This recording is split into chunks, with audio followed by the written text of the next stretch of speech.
Hay un truco para respirar durante el acercamiento. Hay que hacerlo lento, a través de los dientes. Solo la presión suficiente para sentir que la máscara mantiene el sello. No se trata del oxígeno, se trata de control. Si el sello silba, tienes tiempo. Si chifla, ya es tarde. Esta vez no silbó, tartamudeó. Ajusté la abrazadera de la placa facial, activé la ventilación lateral y escuché de nuevo. Seguía tartamudeando. Mal presagio. La gravedad es ligera, murmuré. Mi voz apagada a través del transductor. El casco marca una flexión de 1,2 grados fuera del estándar. Tensión torsional o inflamación interna. No puedo distinguirlo aún. Deli no respondió de inmediato. Nunca lo hacía. El hombre se movía como si el tiempo fuera una espada y la quietud lo mantuviera a salvo del sangrado. Se paró junto a mí en la esclusa, golpeando con los nudillos el anillo reforzado alrededor de la escotilla. La cubierta nos odia, dijo finalmente. Camina como si lo supieras. Eso era lo más cercano a un consejo amistoso que Deli ofrecía a cualquiera. Detrás de nosotros, el tubo de acoplamiento crujió, los pernos de compresión bloqueándose contra el casco exterior de la Artemisa. Observé cómo el indicador volvía a tartamudear. Anomalías menores, dijo la IA de la nave. Deriva de integración estándar. Nada que registrar. Nada de qué preocuparse. Excepto que esta nave no debería responder en absoluto. Había quedado en silencio 6 meses atrás. Sistemas muertos. Perdida cerca de una estrella muerta llamada Punto Ciego. Territorio de enanas negras, no cartografiado y supuestamente vacío. Ahora estaba de vuelta, a la deriva, funcionando en modo sigiloso pero cálida. Lo suficiente como para preocupar a alguien en la puerta de Osiris. Lo suficiente como para contratar un equipo de limpieza. Lo suficiente como para contratarnos. 4 cuerpos, sin respaldos. Un equipo de reparaciones en una nave alquilada llamada El Gavilán, sin designación oficial, sin rastro de propiedad que no pudiera ser desmentido. Solo 4 nombres en un informe parpadeante. Yo era el líder. Bran, contratista de recuperación freelance, 42 años, 10.000 horas registradas en operaciones en gravedad cero. 53 recuperaciones completadas, 6 fracasos conocidos. 18 cuerpos perdidos. Esa última cifra nunca se actualizó. No porque no creciera, sino porque había dejado de contar. La línea de comunicación crepitó cuando los últimos 2 se unieron. Las botas magnéticas raspaban la superficie con un ritmo desigual. Tuve que recalibrar a Rita 2 veces, dijo Ruba Esquel, mientras se arrastraba hacia el borde del tubo. No le gusta el gradiente gravitacional. Demasiada flexión. Toda la nave está respirando. Odio cuando respiran. Rita no era una persona. Era su escáner. Un aparato bioquímico pirateado, ensamblado a partir de 6 modelos distintos. Su carcasa quemada y medio expuesta por años de reparaciones con cinta adhesiva y exposición corrosiva. Ruba alguna vez lideró una operación de cuarentena que salió mal. Silencio corporativo después, como si nada hubiera pasado. No hablaba de eso, pero cada vez que revisaba a Rita, no era por los datos. Era para recordarse a sí mismo que todavía tenía control. Alguna parte de él creía que el control nos salvaría. Lo dices cada vez, respondí. Porque todo respira torcido, Bran, especialmente después de morir una vez. Víctor llegó después, en silencio, hasta que sus botas encontraron el borde de la escotilla y tropezó, murmurando algo sobre la pendiente. Inclinación de 2,5 grados, murmuró. No es un hundimiento. Fue reformado intencionalmente. No está dañado. Está siendo rediseñado. La Artemisa había sido un transatlántico de lujo, de primera clase, propiedad corporativa, utilizado para transportar turistas adinerados más allá del borde del espacio conocido. Jardines giratorios masivos, cubiertas adornadas con oro, piscinas de gravedad, gimnasios en cero presión, el tipo de cosas construidas para desafiar al vacío con arrogancia humana. Ahora parecía un cadáver cableado para un funeral. Huesos elegantes cubiertos de metal infectado. Las aleaciones se habían hinchado como tejido enfermo alrededor de sus articulaciones. Las líneas de las costuras se retorcían como heridas cicatrizadas. Nos acoplamos en lo que solía ser la esclusa de personal de estribor. El registro aún parpadeaba con un viejo holograma de bienvenida. Bienvenidos a la Artemisa. Viajen más allá de las estrellas con todas las comodidades del hogar, excepto que la imagen no titilaba. Ondulaba como la luz pasando a través de aceite, y su voz, aún alegre, hablaba desordenada. Diferentes palabras de diferentes cubiertas, como si alguien la hubiera dividido en fragmentos y la hubiera esparcido por el casco como una rueda de oraciones. Las esclusas están activas, dije finalmente. La integridad del sello es cuestionable, pero se mantiene. Gravedad irregular, mayormente localizada. Atmósfera. Olfateé. Lo cual era estúpido con la máscara puesta, pero el instinto no entiende de lógica. Espesa como sangre en las tuberías, huele a mezcla sintética, residuos irritantes de alto carbono. Ruba ya estaba revisando a Rita de nuevo. Sí, hay biopresencia, patógenos activos mínimos. No hay partículas en el aire que pueda aislar, pero las firmas están corruptas. Delí gruñó, impaciente. Activó la anulación de la esclusa. La escotilla se abrió sin sonido, sin silbido, sin succión de vacío, solo un deslizamiento limpio, casi delicado, como si la nave hubiera querido dejarnos entrar. Había visto esclusas atascarse bajo presión o abrirse de golpe en la deriva de gravedad cero, pero nunca había visto una abrirse con modales. Dentro estaba oscuro. La luz provenía de las paredes, no de las luminarias. Vetas de filamentos trazadores químicos serpenteaban por las superficies, en espirales de patrones recursivos como enredaderas o circuitos.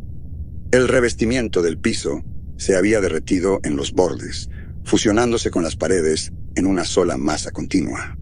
No quedaban ángulos rectos, todo era curvo. Entramos y entonces los vimos. Figuras. No escondiéndose, no atacando, solo trabajando. 3 de ellos, formas humanas, o lo que alguna vez habían sido humanos. Uno estaba apilando tanques de oxígeno y paquetes de nutrientes en una torre espiral cerca de una esclusa rota. Sus brazos se movían en arcos lentos y precisos, guiados por un patrón. Sus ojos habían desaparecido, vaciados o fusionados. Sus brazos habían sido abiertos quirúrgicamente, o de otra manera, para revelar refuerzos cibernéticos bajo tendones y huesos. Los músculos se sacudían y trababan con cada movimiento, como una marioneta sostenida por hilos invisibles. No reaccionó ante nosotros, no se detuvo, solo siguió apilando, como si el acto de reorganizar masa en torres sin sentido estuviera manteniendo algo a raya o construyendo hacia ello. Ruba avanzó, demasiado rápido. Atrás, silbé, demasiado tarde. La cabeza de la figura giró hacia nosotros. Su cuerpo no se movió, pero sus extremidades actuaron con una eficiencia brutal. Un brazo derribó la torre con un estallido de fuerza cinética, enviando los tanques estrellándose como huesos. El otro brazo agarró un fragmento afilado del revestimiento, levantándolo como una herramienta o un arma. Delí no esperó. Su pistola Gauss silbó 2 veces. Un disparo en la pierna para incapacitar, otro en el hombro. El hombre cayó, se retorció, quedó inmóvil.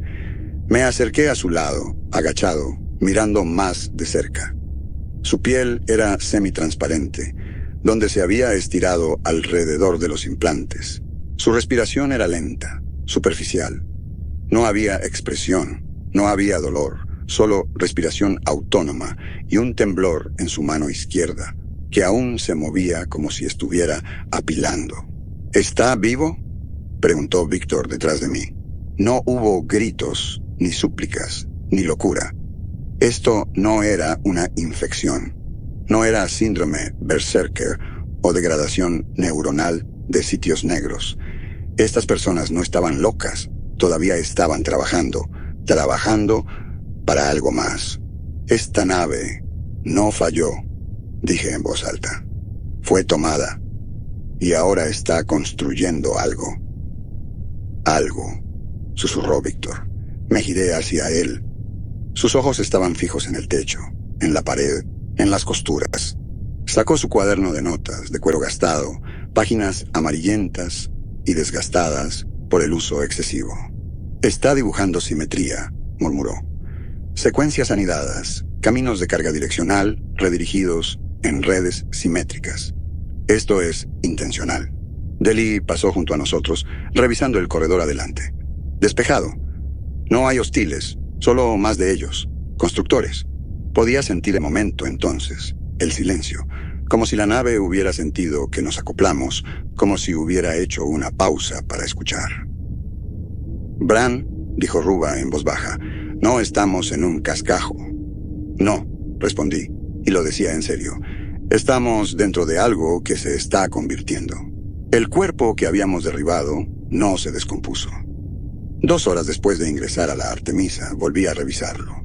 Sus heridas no se habían coagulado, tampoco habían sangrado correctamente. El tejido simplemente se mantenía, como si el trauma hubiera sido registrado, pero no tratado. No había necrosis, ni inflamación. El cuerpo no parecía reconocer que había sido dañado. Las extremidades aún se movían en arcos lentos, los dedos flexionándose, tratando de agarrar herramientas fantasmas, tratando de seguir trabajando. No hablamos mucho al respecto. Deberíamos haberlo hecho. En cambio, avanzamos. Nos adentramos más. Registré nuestra ruta en el núcleo de navegación del traje, pero apenas importaba. La nave ya no seguía su diseño original. Incluso, con los esquemas estructurales proyectados en mi visor, los pasillos se curvaban donde deberían ser rectos. Las intersecciones faltaban. Algunas puertas llevaban a paredes, otras se abrían a habitaciones que no deberían caber dentro de sus dimensiones. Algunas de esas habitaciones estaban ocupadas. Encontramos a Labotones por accidente. No salió de un pasillo. Surgió de uno, arrastrándose desde un corredor de servicio colapsado. La mitad de su cuerpo oculto tras un mamparo abierto como una incisión. Llevaba un uniforme de servicio a pasajeros, alguna vez impecable, hombreras escarlata perfectamente dobladas, placa de nombre medio disuelta. Su mandíbula había desaparecido, removida quirúrgicamente, la carne alrededor del hueco sellada con polímero translúcido. De su cuello emergía un racimo de pequeños puertos pálidos, como capullos de flor, pulsando en secuencia. Arrastraba una consola de comunicaciones rota, fusionada a su columna vertebral. Cables se arrastraban detrás como un velo nupcial. Cada 10 pasos se detenía y golpeaba el dispositivo contra la pared. Luego seguía. No reaccionó ante nosotros. No giró. No disminuyó la velocidad. Está mapeando, susurró Víctor. No está perdida. Está marcando. ¿Marcando qué?, preguntó Deli. Víctor no respondió. Deli levantó su rifle, apuntando a la base de su cráneo. Su mano estaba firme, pero vi la vacilación en su postura. Aprendes a leer estas cosas en zonas de combate. Ya estaba calculando resultados, amenazas, costos de contención. No ha atacado, dije en voz baja. No necesita hacerlo. Está conectada, respondió Deli. Ve, o algo ve a través de ella. Me interpuse entre ellos. Bájalo. No se movió al principio. Luego, su dedo se agitó. El cañón bajó solo un poco. La próxima vez que uno de ellos te atraviese con un cable, murmuró, desearás haber apretado el gatillo. Ruba había estado en silencio. Estaba agachado, apuntando con Rita hacia las manchas en la pared, residuo dejado por el paso de botones. Pasó 2 dedos sobre la mancha y los sostuvo frente a su visor, las lentes zumbando mientras magnificaban y filtraban la luz. Degradación enzimática residual, biogel mimético. Quien la recableó no lo hizo manualmente. La sembraron, la entrenaron como memoria muscular. ¿Estás diciendo que es viral? Number. Ruba se puso de pie. Su voz era seca. Estoy diciendo que es instructivo, como un hongo le enseña a un árbol a pudrirse en espiral. Ese fue el momento en que quise irme.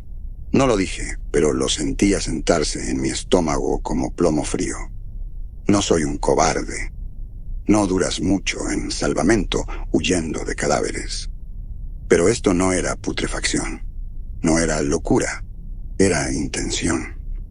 Sé cómo se ven las naves después de un incendio, una brecha o un sabotaje. Puedes sentir el caos en los huesos, el fracaso, la entropía. Esto no era eso. Esto era ordenado. Seguimos avanzando. Los jardines hidropónicos de la nave estaban ubicados en las cubiertas centrales, alguna vez destinados a sostener misiones de larga duración sin reabastecimiento. Cada transatlántico de este tamaño llevaba sus propios bucles de producción de alimentos y oxígeno, mantenidos mediante tubos fotónicos de alta eficiencia y vegetación alimentada con nutrientes.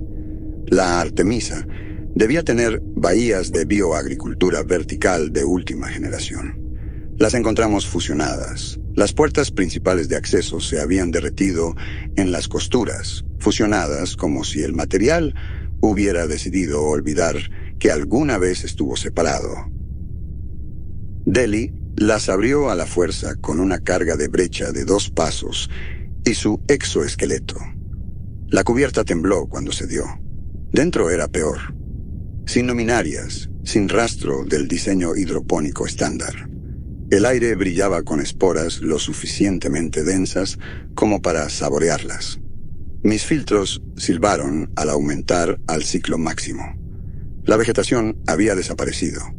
En su lugar había esteras de crecimientos fibrosos negros, cables similares a enredaderas salpicados de nódulos plateados opacos. No estaban muertos. Se flexionaban levemente con el calor ambiental. Algunos se abrían al pasar, liberando ráfagas silenciosas de neblina pálida. «Cuidado con las esporas», advirtió Ruba, levantando a Rita. «Si los filtros fallan, tu sangre se convierte en fertilizante». «¿Podrían haber comenzado como cultivos de alimentos?», preguntó Víctor. «Podrían haber comenzado como personas», murmuró Ruba. Las paredes sudaban, no humedad, algo más aceitoso, películas delgadas de brillo negro que desprendían un dulzor químico. No quería nombrar el olor, pero me recordó a las salas de autopsias. Demasiado limpio para ser putrefacción, demasiado vivo. Nos movimos con cuidado. La cuenca central del jardín ya no era un jardín. Se había convertido en un nido. Capas de tuberías, andamios, puntales de exometal y lo que parecían huesos reutilizados se habían dispuesto en círculos concéntricos. En el centro había un pedestal. Sobre él yacía un cuerpo, torso abierto, costillas extendidas como un diagrama, órganos ausentes, reemplazados por una malla de metal impreso y hebras de carne reestructurada. Aún caliente, aún temblando, Víctor se inclinó demasiado cerca. Dibujó de nuevo, rápido, sin aliento. Su voz llegó en un tartamudeo bajo. Simetría. Están tratando de decir algo. Esto es una sintaxis, como gramática. Estos patrones. Aléjate, ordenó Deli bruscamente. Lo jaló hacia atrás por el cuello. Víctor forcejeó al principio, luego se congeló. Vi cómo lo golpeaba la comprensión, el miedo detrás de ella. No estaba pensando, susurró. Solo se sintió importante. Así es como comienza, dijo Ruba. La curiosidad es el primer síntoma. Señalé la retirada. Abandonamos los jardines. De vuelta en el corredor, Me detuve un momento, solo para escuchar. La Artemisa no emitía sonido, pero las paredes estaban calientes y el aire se sentía como un aliento en la nuca. Acampamos en la entrada del núcleo central. 4 de nosotros dentro de un campo de sellado hexagonal, turnándonos para vigilar. Nadie habló mucho. Víctor no había vuelto a dibujar. Ruba ejecutó un ciclo de purga química en todos nuestros filtros. Deli afiló sus cuchillos, no porque lo necesitara, sino porque era el único sonido que podía controlar. Revisé la navegación de nuevo, registré nuestros hallazgos, anoté con glifos de advertencia en rojo, luego abrí un registro privado. Día 2 de la misión. La estructura interna sigue cambiando. Recomiendo que no se envíen más equipos. Esto no es recuperable. Esto no es mecánico. Hemos visto a 10 miembros de la tripulación, alterados hasta ahora. Solo 2 atacaron. Ninguna agresión directa. Eso es lo que me asusta. No están cazando. Están construyendo. Y no nos necesitan para terminarlo. No creo que esto haya sido un accidente. Creo que la nave encontró algo cerca del punto ciego. O algo la encontró a ella. Ya no estamos en la Artemisa. Estamos dentro de su capullo. Luego apagué el registro, me senté en silencio y escuché el ritmo que Deli marcaba en el piso con su bota. El mismo compás una y otra vez. El mismo ritmo que usaba la botones. Hay algo que le sucede a tu oído interno cuando la gravedad no es constante. Dejas de confiar en el piso. Empiezas a escuchar más los huesos de tus pies que tu equilibrio. Como caminar sobre un lago helado que no está del todo congelado. La Artemisa había estado jugando con la gravedad durante horas, sin patrón discernible, solo cambios sutiles.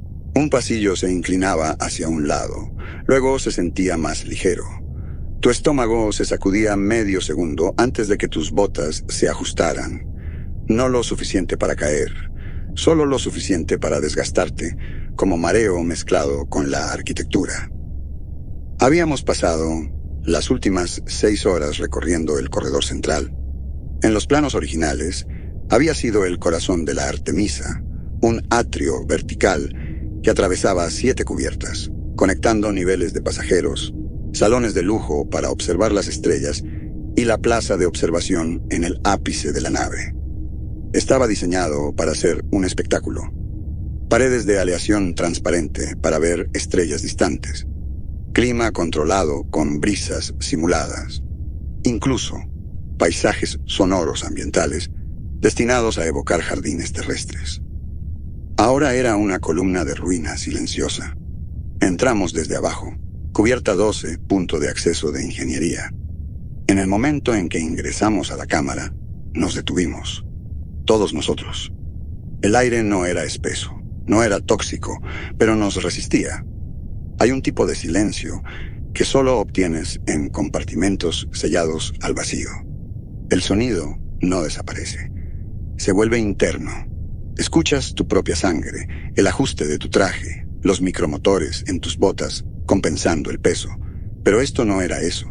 Esto era presión, no mecánica, conceptual. La plaza había cambiado. En lugar de una torre de observación hueca, se había convertido en otra cosa, un órgano. Las paredes ya no eran transparentes. Habían sido cubiertas con superposiciones estructurales intrincadas, puntales plegados, vigas radiales y hebras de aleaciones, con memoria extendidas en curvas, como telarañas bañadas en mercurio. Al principio, pensé que era daño. Luego vi la simetría, los nodos entrelazados, la forma en que las vigas convergían hacia un punto central, un nexo sobre nosotros, suspendido como el corazón de una gran antena. Esto es amplificación de señal, dijo Víctor en voz baja. Se acercó, botas silbando en el piso, su cuerpo moviéndose sin su vacilación habitual, como si la gravedad se hubiera ajustado solo para él. Están construyendo algo que puede responder, murmuró. Algo lo suficientemente grande como para ser escuchado a través de distancias interestelares. Un portador de lenguaje conceptual. Se detuvo. Sus ojos se habían elevado. Su voz tembló. Mira la densidad del patrón. Los puntos nodales de frecuencia. Esto es, no terminó la oración. Solo miró fijamente. El bloc de dibujo flojo en una mano. Los ojos vidriosos. Deli puso una mano en su hombro y lo giró. Afuera. Ahora. No, replicó Víctor, más agudo de lo que lo había escuchado antes. No lo entiendes. Todo esto se está comunicando a través del diseño, del arreglo. No es aleatorio. Esto es sintaxis intencional, un mensaje. Si puedo terminar de mapear las secuencias armónicas, entonces ¿qué? Gruñó Deli. ¿Vas a responder? Víctor no parpadeó. Creo que ya me entiende. Deli actuó sin previo aviso. Un empujón fuerte. Víctor cayó al suelo y retrocedió como si lo hubieran quemado. Deli no avanzó, solo lo miró desde arriba, respirando con fuerza. No más dibujos, no aquí, no cerca de eso. Observé a Víctor. Su pecho subía rápido. Sus dedos se agitaban, buscando en el piso un lápiz que no estaba allí. Me arrodillé a su lado. Víctor, dije con calma. Dijiste que se está comunicando, que está construyendo un mensaje. ¿Para qué? Una respuesta. Víctor parpadeó lentamente. Sus labios temblaron.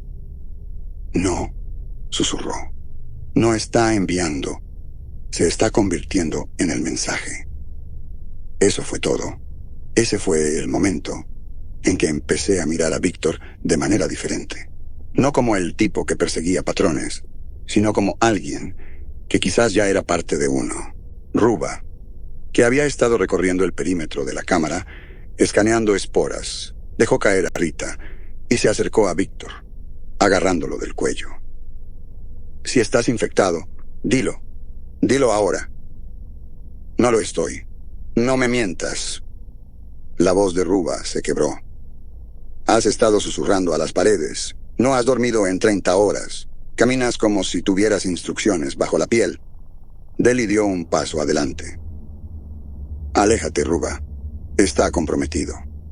Viste lo que pasó en los jardines. Casi se fusiona. Levanté la mano, señalándoles que se detuvieran. Basta. Nadie le dispara a nadie. A menos que algo desarrolle dientes e intente tragarnos enteros. Miré a Víctor. ¿Sigues con nosotros? Sus ojos se desviaron por un segundo. Luego se fijaron en los míos. Claros, solo cansados. Sí, dijo. Todavía aquí. Es solo la forma en que está cambiando las cosas. Tiene sentido. Lo ayudamos a levantarse. No hubo disculpas. Deli mantuvo su rifle levantado. Desde ese punto avanzamos hacia arriba a través de la torre, ascendiendo con almohadillas de gravedad que solo respondían a medias a nuestras botas. No creo que fuera un mal funcionamiento. La nave se ajustaba a nuestra presencia, frenando donde necesitábamos velocidad, apresurándose donde necesitábamos cuidado.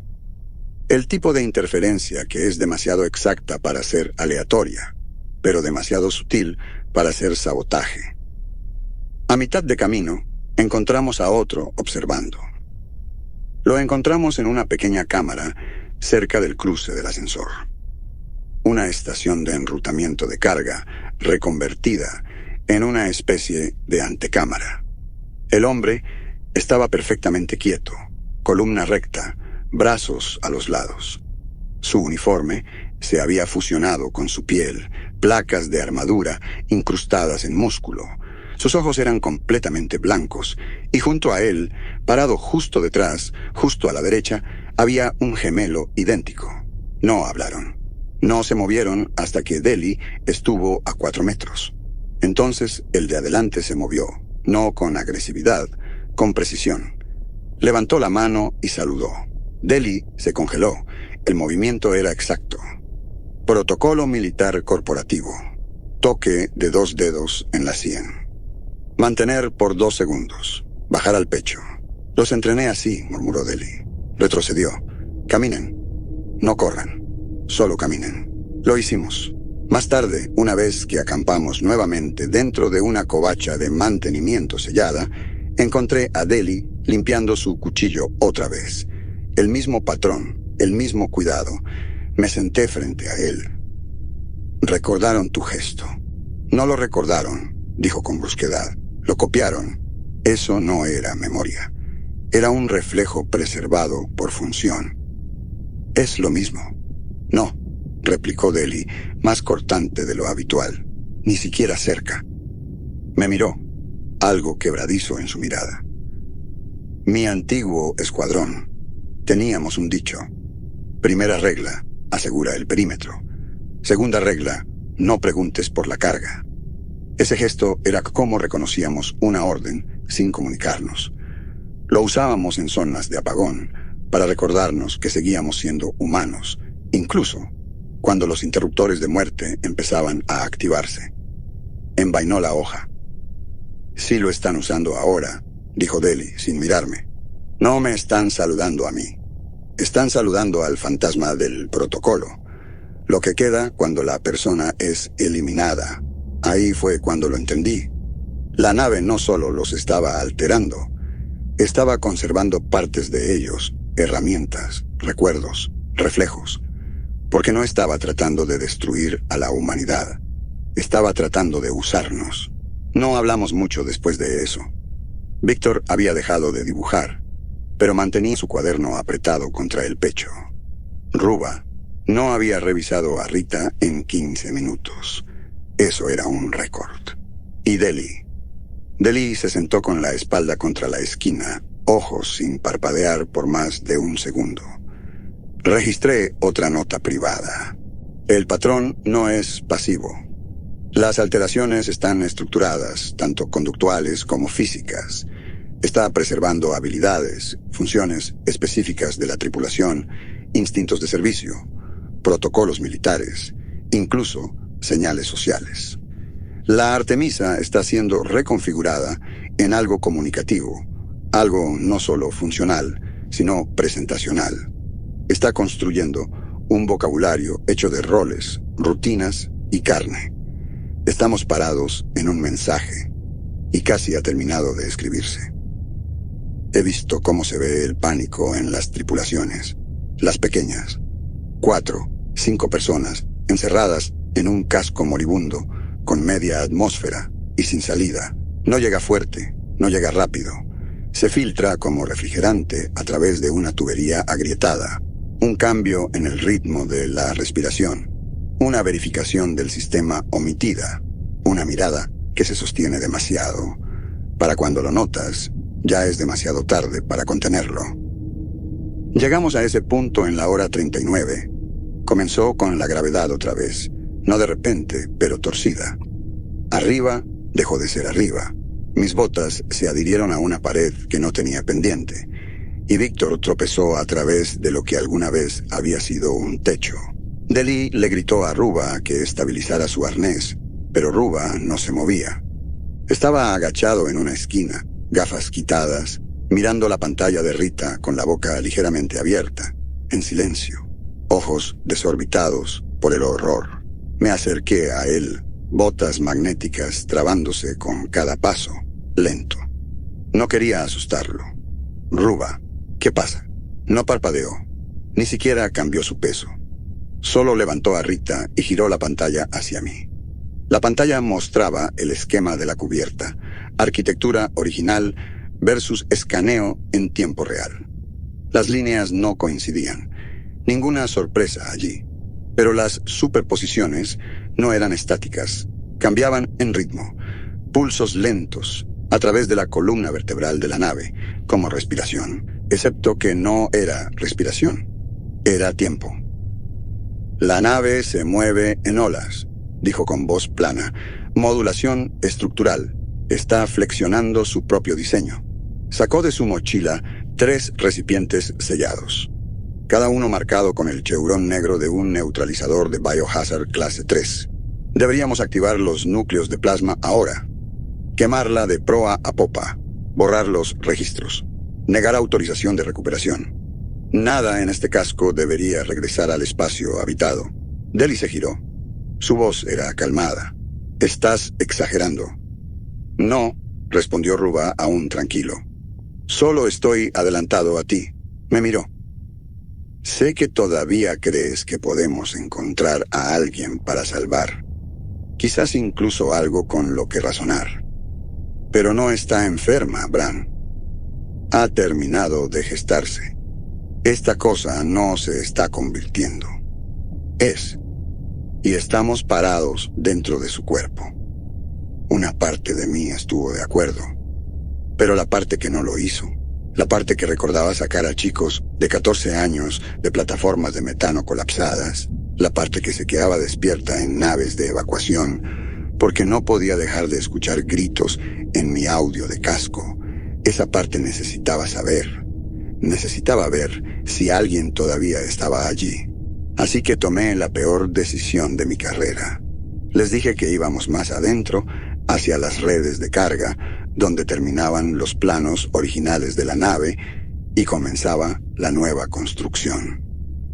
No discutieron, ni siquiera Ruba.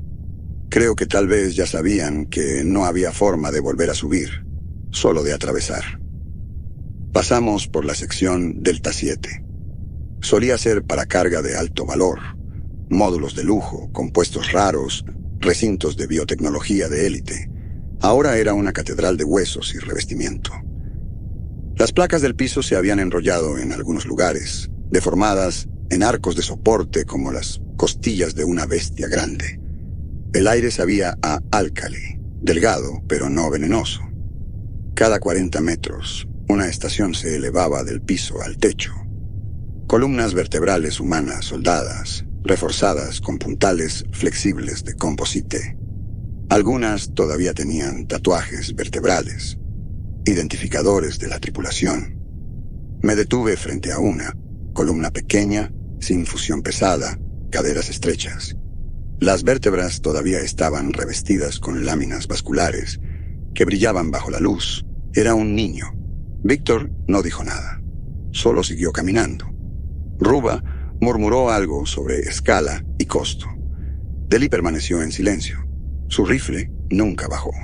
Encontramos el grupo de supervivientes 3 niveles más abajo. Estaban encapsulados en la arquitectura. 10 cuerpos suspendidos en cápsulas de estasis personales, originalmente cryopods, ahora montados verticalmente en un anillo en espiral. Cada cápsula había sido reingenierizada, reestructurada. Las tapas eran transparentes, pero ya no se abrían mediante liberación manual. En su lugar, paneles biocodificados habían sido impresos sobre ellas, y cada cápsula estaba conectada a la siguiente con conductos de alambre muscular y tubos de fluido.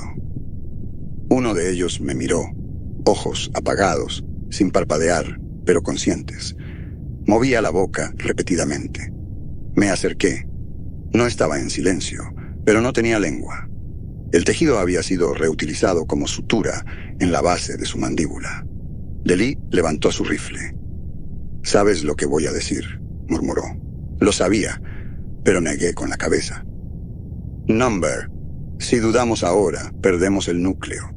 Si esa señal se completa, habremos fallado a la especie. Bran, no hay evacuación, no hay segunda nave, no hay segunda oportunidad. Todavía están vivos, son parte de esto. No del todo, todavía no». Deli no bajó el rifle. Ruba se acercó, un vial en la mano. Sus dedos se cernieron sobre el interruptor de liberación manual. «Esto es protocolo de contención, categoría 4 de cruce. No podemos extraerlos sin riesgo de contaminación. Estás asumiendo que están infectados. Estoy asumiendo que no han terminado». Esa línea resonó. Me giré hacia la cápsula donde estaba la mujer. Toqué el lado suavemente. Sus ojos siguieron el movimiento. Me siguieron a mí. Abrí el canal de comunicación. «Deli, si disparas, lo harás sabiendo que son conscientes, que ella está mirando». Vaciló. Vi la fractura en su postura. Bajó el rifle. «Si los llevamos, todos morimos», dijo. «Entonces no los llevamos». Víctor se volvió hacia mí. «¿Quieres despertarlos?». «Number, quiero que elijan». Con un rig de anulación estabilizadora, Conecté energía auxiliar al sistema de las cápsulas para interrumpir el enlace. Cuando lo hice, el anillo de cápsulas se atenuó ligeramente. Los conductos se aflojaron. Y por un momento, los ojos de la mujer se abrieron más. Eso fue todo, pero fue suficiente. Marcamos las coordenadas, colocamos una baliza temporizada, 15 horas. Si no llegábamos al núcleo del motor y deteníamos el ciclo de transmisión para entonces, la baliza enviaría las coordenadas a una plataforma de fuego orbital y activaría un ataque quirúrgico, combustión total, sin restos.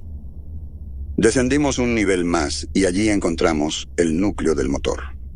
Alguna vez había sido un híbrido de fusión enfriada por neutrones, compacto y de última generación. Ahora abarcaba 5 cubiertas verticalmente, hinchado con andamios y mallas estructurales densas, vigas gruesas entrelazadas con huesos reutilizados y cables agrupados como venas retorciéndose alrededor del acero, cables tejidos con ligamentos, placas fusionadas con vértebras. En el centro de todo, el altar de amplificación. Así es como se veía. No un reactor, un altar. Una losa de metal entrelazado y hueso calcificado, rodeada por los cuerpos de los ingenieros, suspendidos, vaciados. Sus sistemas nerviosos interfiriendo directamente con los circuitos de control de las cámaras. Cada uno todavía se movía. Cada uno todavía trabajaba. Me volví hacia Deli. ¿Cargas? Asintió y sacó la bolsa. Empezamos a colocarlas. Ruba cubrió el perímetro. Víctor estaba demasiado callado. Se movía como si estuviera bajo el agua, ojos distantes, enfocados en algo que yo no podía ver. Luego se detuvo, señaló. Ahí, dijo. Justo ahí. ¿Qué pasa? El núcleo está convergiendo. La estructura está plegando lógica en diseño. Si lo golpeamos desde arriba, justo encima de ese nodo, podemos romper toda la secuencia del mensaje. Deli verificó la línea de visión. Factible. Un disparo. Tendrá segundos.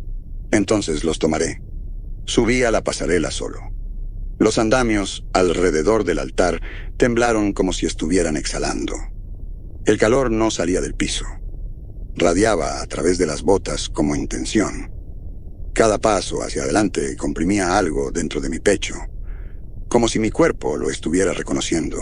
Estaba parado dentro de una máquina más antigua que la memoria y más inteligente que su propia piel.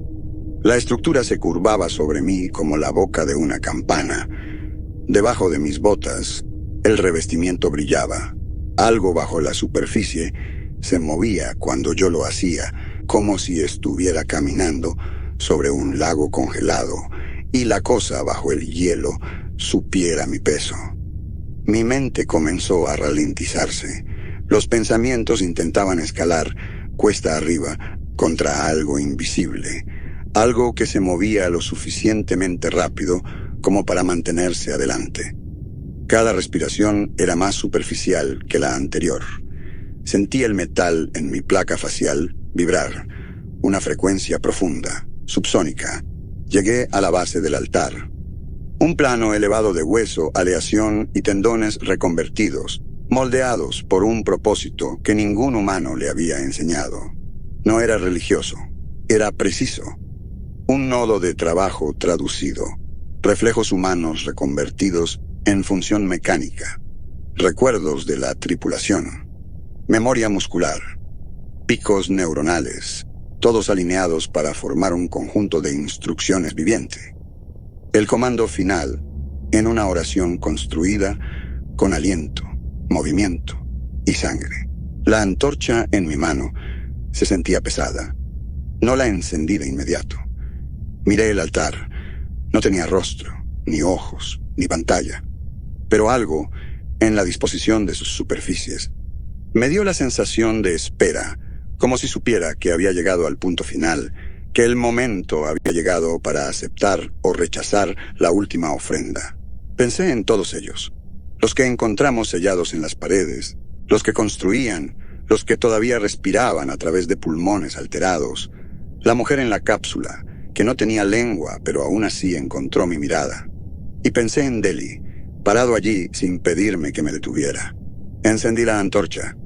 La llama brotó en silencio, blanca, caliente y estrecha, diseñada para perforar revestimientos compuestos en entornos de bajo oxígeno, y la presioné contra la base. La estructura no se rompió.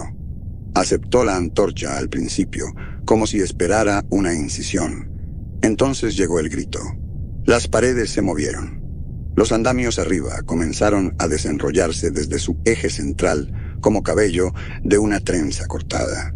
Una red de conductos reforzados, algunos todavía húmedos con fluidos corporales, se rompieron en convulsiones. El altar intentó reconfigurarse. Comenzó a cerrarse alrededor de la llama como si quisiera tragarla, intentando redirigir el daño hacia algo útil. Pero era demasiado tarde. Algo se fracturó en lo profundo del núcleo. Lo sentí en las suelas de mis botas. Una asimetría ascendiendo a través del revestimiento del piso. La armonía se rompió. El gemido que siguió no fue metal en agonía. Fue la exhalación de un diseño traicionado. La Artemisa casi se había convertido en algo para lo que no tenía palabra, una forma que ningún lenguaje podría contener. Había estado tan cerca de terminar la oración, y yo le había arrancado la última palabra de la boca. Abajo vi a Adeli sacar a Víctor de debajo de una viga colapsante. Víctor gritó, parte instinto, parte dolor. Ruba ya se arrastraba hacia la vía del tranvía, gritando algo que no pude distinguir a través de la interferencia. Las luces de las cápsulas en la cámara detrás de nosotros se atenuaron lo suficiente como para marcar una interrupción. El mensaje no había sido borrado, pero ya no estaba completo. La estructura continuaría por un tiempo, pero sin propósito, sin sintaxis. Me alejé del altar. Humo y calor brotaban de la brecha, ahora arremolinándose bajo como velos matutinos, arrancados de cabezas invisibles. Teníamos minutos para correr, para irnos. Deli había recibido un corte profundo en el muslo durante la explosión, sangre filtrándose a través de la armadura, no lo suficientemente profundo como para matarlo, pero suficiente para ralentizarlo. Víctor lo sostuvo sin dudar. El bloc de dibujo se había perdido, caído durante el colapso o descartado antes. Víctor ya no miraba las paredes, miraba a Deli. Ruba ya estaba adelante, pirateando el cerrojo magnético del riel de transporte, un sistema de tranvía diseñado para mover módulos de carga pesada entre las cubiertas del motor y los hangares externos. Las puertas estaban medio derretidas, abiertas por algo más fuerte que la fuerza hidráulica. No le importó. Cortó los restos con la antorcha de Rita como si fuera rutina. El tranvía tenía energía, no mucha, pero suficiente. Nos metimos adentro mientras el corredor detrás de nosotros comenzaba a deformarse, las paredes presionando hacia adentro. La nave todavía no atacaba como un animal. Se reconfiguraba como una máquina, ajustando tolerancias de diseño. Deli se desplomó en el piso junto a una pila de cajas de presión. Apretó los dientes, revisó la herida, luego sacó una tableta coagulante de su kit y la clavó en el corte. La espuma se expandió con un silbido. No se inmutó. Encendí el tranvía. El motor giró con torque desigual, luego agarró. Avanzamos a trompicones. Afuera, a través de la estrecha rendija de visión, la Artemisa pasaba en manchas de propósito reorganizado. Corredores inclinados en ángulos que el ojo humano no estaba hecho para navegar. Habitaciones desplegadas como modelos de papel diseccionados. Torsos a medio construir incrustados en las paredes. Brazos trabados en posiciones destinadas a máquinas, tirando cables, fusionando, revistiendo, cableando, creciendo. El nodo de transmisión no había sido solo una cámara, había sido un proceso sembrado a través de la nave. Un algoritmo distribuido, ejecutado en arquitectura, pensamiento y memoria. No se había ido, pero estaba roto. El tranvía se sacudió una vez, demasiado fuerte, y nos lanzó hacia los lados. Caí al piso, me apoyé, rodé. y alcancé a ver una figura justo más allá del siguiente cruce. Una azafata, o lo que quedaba de una. Manos enguantadas en encaje, apretadas alrededor de un soporte de núcleo de datos. Sus ojos faltaban, reemplazados por lentes lisas, mitad vidrio, mitad polímero orgánico. Lo que sostenía brillaba en un azul suave, iluminando sus yemas de los dedos como luz de vela bajo hielo. No se movió. Simplemente giró, enfrentó el casco y comenzó a caminar directamente hacia él. Sus hombros se doblaron en ángulos antinaturales. Los huesos se partieron hacia afuera, separando piel y tela. La pared la aceptó con utilidad, como si siempre hubiera pertenecido allí. Delis se levantó a mi lado. ¿Cuánto falta al hangar? 2 minutos si tenemos suerte. 3 si el riel aguanta. Asintió. No dijo adiós. Solo me pasó el rifle como si me estuviera entregando un peso demasiado pesado para seguir cargando. Lo que sea que se rompiera en él durante esa última brecha, no lo estaba parcheando esta vez. Estaba eligiendo cómo terminar. Lo miré fijamente. No estaba bromeando. No vas a llegar tan lejos, se encogió de hombros. Entonces nos compraré 30 segundos. ¿Number? Si dudas, todos perdemos. Number. Se inclinó hacia adelante y me empujó con fuerza contra la pared. No lo suficiente para lastimar, solo lo suficiente para recordarme lo que era, lo que siempre había sido. Bran, dijo con calma. A veces el trabajo es cargar. A veces es sostener la línea. Luego giró. Caminó hacia la salida trasera. Tomó posición, rifle en alto. El tranvía pasó el último anillo de tránsito. No vi lo que pasó, pero lo escuché. Una ráfaga larga, una pausa, 2 más y silencio. Llegamos al hangar. Las puertas ya no eran puertas. Se habían convertido en un iris radial, segmentado como la pupila de un invertebrado. Ruba apoyó a Rita contra la base y descargó la última de su energía central en un arco direccional. Los segmentos se espasmaron, algunos se rompieron hacia adentro, otros se doblaron hacia atrás. El cortador de emergencia, el gavilán, todavía estaba allí. No me detuve. Corrí diagnósticos mientras me movía. Presión del casco nominal. Soporte vital contaminado, pero tolerable. Motores fríos, pero no muertos. Me subí al arnés del piloto. Víctor se abrochó sin decir una palabra. Ruba vomitó en su respirador antes de lograr asegurarse en el arnés del mamparo trasero. Encendí los motores. El cortador gimió como una bestia, despertando de sedación. Incluso la esclusa de la nave siseó como si resentiera la partida, como si hubiera esperado que nos quedáramos, que nos uniéramos, que termináramos. Algo en la Artemisa intentó agarrarnos. No físicamente, solo presencia. El tipo que sientes cuando tu nombre se dice en otra habitación, en voz baja. Pero nos rompimos. El gavilán se desacopló. No salimos disparados rápido. La Artemisa se encogió detrás de nosotros. Su forma ya no era la de una nave, sino una sugerencia. El tipo de silueta que reconoces, no porque la hayas visto, sino porque la has soñado. No hubo transmisión, ninguna señal final. Lo que había estado construyendo nunca hablaría, pero había estado cerca. Derivamos durante 4 horas antes de apagar los motores y dejarnos llevar en modo apagado. Víctor se sentó en silencio, mirando la pantalla de comunicaciones, aunque no hubiera transmisión. Ruba se inyectó algo demasiado fuerte para ser legal y se durmió sentado. Me quedé en la cápsula del piloto. En algún momento, Víctor se volvió hacia mí. ¿Qué crees que estaba tratando de decir? No lo sabía. O tal vez sí, y simplemente no estaba listo para decirlo en voz alta. Habíamos sobrevivido, pero esa no era la historia. La historia era esta. Lo detuvimos. No porque fuéramos fuertes, inteligentes o mejores, sino porque vimos el momento en que la misericordia tenía que convertirse en negativa.